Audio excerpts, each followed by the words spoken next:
Wir als Pfadfinder und Pfadfinderinnen Österreichs sind Mitglied in der weltgrößten Jugendorganisation. Wir haben es uns zum Ziel gesetzt, die Entwicklung junger Menschen zu fördern.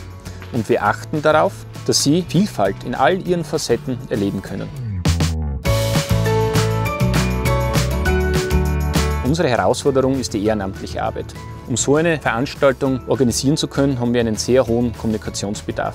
Unsere Funktionäre sind über ganz Österreich verteilt und es ist sehr schwer für uns, gemeinsame Termine zu finden, um diese Aufgaben bewältigen zu können. Ehrenamtliche Mitarbeiter haben kein gemeinsames Büro. Sie arbeiten zu unterschiedlichen Zeiten, an unterschiedlichen Orten, mit unterschiedlichen Systemen. Jeder hatte so seine Insellösung. Sie haben ihre Daten auf ihrem Rechner gespeichert, auf einem Blog aufgeschrieben, tragen sie am USB-Stick mit sich herum. Heute können wir eine gemeinsame Plattform verwenden, wo Daten in Echtzeit synchronisiert sind, jeder auf denselben Datenstamm zugreifen kann, wir mit einem gemeinsamen Kalender unsere Planungen vorantreiben können. Das erleichtert die Organisation von Veranstaltungen im In- und Ausland natürlich enorm. Wir sind am Wurzel 2014 im Medien- und Kommunikationszelt, wo wir im Team die Lagerzeitung schreiben, wo wir mit einer Offline-Lösung arbeiten und über USB-Sticks Daten austauschen. Ganz anders schaut es aus 2015, wenn wir aufs World Scout Jamboree fliegen mit 40.000 Teilnehmern. Da setzen wir auf eine Cloud-Lösung, arbeiten mit Microsoft SharePoint dann, weil wir eben in internationalen großen Teams unterschiedliche Daten austauschen müssen. Dadurch, dass die Dokumente in der Cloud liegen, kann ich jederzeit darauf zugreifen und habe immer die aktuelle Version bei mir. Ich kann meine Termine koordinieren und kann sie jederzeit auf mein Handy, auf mein Mobildevice einfach synchronisieren. Und zusätzlich haben wir mit Lync die Möglichkeit, viel Zeit zu sparen, weil wir nicht stundenlang zu irgendwelchen Besprechungen fahren müssen.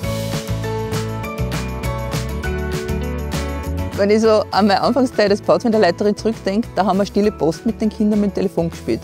Heutzutage haben die Kinder und Jugendlichen x Möglichkeiten, miteinander zu kommunizieren. Die haben WhatsApp, die haben Facebook, der eine hat das, der andere hat jenes. Es ist teilweise schwer, sie einzufangen und es ist teilweise auch für mich schwer, ihnen zu sagen, du musst das jetzt verwenden, weil sonst kriegst du die Informationen nicht, weil die Dinge einfach nicht 100% sicher sind.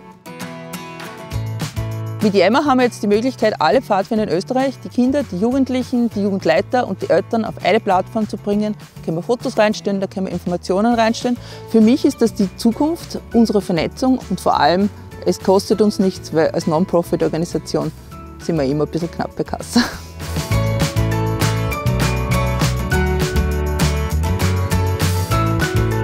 Auf der einen Seite setzen wir sehr stark auf Technologie, auf der anderen Seite führen wir ein naturverbundenes Leben und wollen das für die Jugendlichen aufrechterhalten.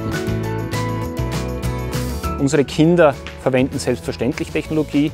Viele Kinder haben Smartphones mit, aber wenn sie ein Smartphone benutzen wollen, müssen sie zum Beispiel ihren Strom selbst erzeugen, indem sie auf ein Fahrrad ihr Handy aufladen können.